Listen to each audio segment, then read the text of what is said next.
Hello viewers, நாங்களோட Lakshmi. நீங்கள் பார்த்துருக்கிறது 0 லக்ஷ்மி. காலையிலேயே ஒரு பெரிய புத்துணர்வு ஏற்பட்டுச்சு அப்படின்னு சொல்லலாம். ஏன்னா காவேரி, குட்டி காவேரி இவங்க 2 பேர்த்தோட ஒரு பாண்டிங், அதாவது இனிமேல் உங்களை மிஸ்ஸுன்னு சொல்ல மாட்டேன், அம்மான்னு சொல்லணும்ல அப்படிங்கிற மாதிரி சொல்லுவாங்க. பட் ஆனால் கனெக்ட் ஆகாது, மிஸ்ஸு தான் வரும்ல. ஸோ அந்த ஒரு விஷயந்தான். ஒருத்தரை ஒரு சார், மேடம், மிஸ் அது மாதிரிலாம் கூப்பிட்டுட்டோன்னு வச்சுங்களேன், மறுபடியும் வந்து சிஸ்டர் வாங்க போங்க அப்படின்னு வராது, அந்த மிஸ் தான் வரும். அது பழக்கம், ஓகேவா? ஸோ அந்த இடத்துல அம்மான்னு கூப்பிட்டுருந்தா என்ன பாண்டிங் இருக்கும். பட் அது ஒரு காரணத்துக்காக இப்போ கூப்பிட்டாம வச்சுருப்பாங்க. அன்றைக்கி கூப்பிட்றப்போ ரொம்ப ஸ்பெஷலாக இருக்கும் அப்படின்ட்டு விஷயம் தெரியுற அன்றைக்கி. சரி, விஜய் பயங்கரமான எக்ஸ்பிரஷன், இது நான் சொல்லியிருந்தேன். இவங்களுடைய நடனம் விட ஒரு உயிர் கொடுக்குற விஷயம் அப்படின்னா விஜயோட எக்ஸ்பிரஷன் அப்படின்ட்டு. அது ரொம்ப ரொம்ப பியூட்டிஃபுல்லாக விஜய் பண்ணியிருந்தார். ஹானஸ்ட்டாக சொல்லணும் அப்படின்னா, ஒரு ஷூட்டிங் ஸ்பாட் அப்டேட் மூலமாக இந்த என்னோடய எக்ஸ்பீரியன்ஸ் இந்த இடத்துல சொல்கிறேன். என்னென்னா, காவிரியோட பர்த்டே அப்போ வந்து கங்காவுடைய பொண்ணும் குட்டி காவிரியும் டான்ஸ் ஆடுவாங்க இல்லையா, அப்போது இதனோட ஷூட்டிங் ஸ்பாட் அப்டேட் நமக்கு கொடுத்துருந்தாங்க. அதில் பார்த்திங்கன்னா நம்ம குட்டி காவிரிக்கு டான்ஸ் வந்து டக்குன்னு, அதாவது கங்காவோட பொண்ணு பயங்கரமாக ஆடுறா. இவங்க வந்து ஒரு ஷையாக கொஞ்சம் டைம் எடுக்குது.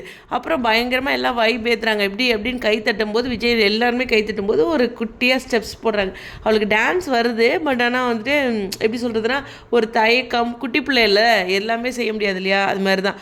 பிரணவே வந்து நான் என்னுடைய 3rd டான்ஸ், அதாவது 4-5 டான்ஸ் இருக்குன்னா அதில் 3வது சாங்க்கு வந்து ரொம்ப ஒரு பயமாக இருந்தது. அதில் அவனை தொடாமையே நம்ம டான்ஸ் ஆடுவோம், மற்றதெல்லாம் என் கண்ட்ரோலில் இருப்பான். அப்படிங்கும்போது ஐயோ என்ன பண்ணுறதுன்னு அப்படின்னு ஒரு பயம் இருந்துச்சு. பட் ஸ்டேஜில் ஓரளவுக்கு பரவாயில்ல. ஏன்னா ஸ்டேஜில் அடம் பிடிக்கலாம் செஞ்சாங்க சில குழந்தைங்க, அந்த மாதிரிலாம் விஷயம் இருக்குது. ஸோ அதனால் இந்த குட்டி காவேரி அதே ஏஜ் தான் இல்லையா. ஸோ அதனால் கரெக்டாக ஸ்டெப்பை கையில் வச்சு இப்படி தான் தனித்தனியாக இண்டிவிஜுவலாக கொடுத்துருக்காங்க. இதே பெரிய பிள்ளைங்களாக இருந்தால் பயங்கரமாக 2 பேத்துக்கும் டான்ஸ் கொடுத்துருப்பாங்க. நமக்கு தெரியும் காவேரியோட டான்ஸு. ஏன்னா அவங்க ஸ்டெப் பை ஸ்டெப்பாக பயங்கரமாக இம்ப்ரூவ் ஆகியிருக்காங்க அவங்களோட டான்ஸ் லெவல் அப்படிங்கிறது. எல்பி பற்றி தான் சொல்கிறேன். ஸோ அதனால் அந்த ஸ்டேஜில் குட்டியாக இருந்தாலும் இவ்வளோ தான் அவங்களால பண்ண முடியும் அப்படிங்கிற ஒரு புரிதல், ஏஜ், ஓகேவா? ஸோ அந்த ஒரு விஷயம் தான். குட்டி பாப்பா ஏற்கனவே நான் அந்த வீடியோ பார்க்கும்போது எவ்வளோ எஃபர்ட் எடுத்துருக்காங்க இந்த டான்ஸ்க்கு அப்படின்னு நான் நினச்சேன். சும்மா இப்படி ஷேக் பண்ணுறதுக்கே எனக்கு தெரிஞ்சு இந்த நைனிகா இருக்காங்க இல்லையா, அவங்க கூட விஜய் கூட ஆடும்போது அடிக்கடி சாக்லேட் கொடுத்து பேசி அப்படி தான் கொண்டு வருவாங்க. குட்டியை வச்சு சீன்ஸ் கொண்டு வரதே பெருசு. அதை தான் ஒரு புரிதலுக்கு சொல்கிறேன். ஸோ அதனால் டான்ஸ் பர்ஃபார்மன்ஸ் பெருசாக இல்லைன்னு இருக்காதிங்க, இதுவே ரொம்ப பெருசு. டீமுக்கு தான் தெரியும் அதனோட எஃபர்ட்டே.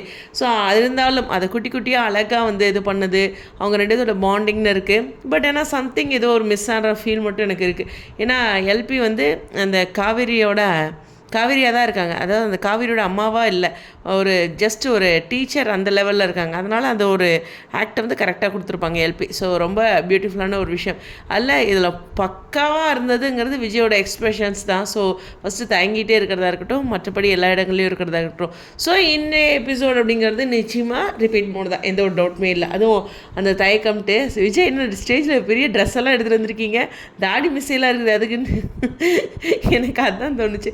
சரி, சும்மா சீனுக்காக டைலாக்காக சொல்கிறாங்கன்னு விட்டுட்டேன். ஓகே, எனிவேஸ் உங்களுடைய கருத்து ஸ்டேடியம்.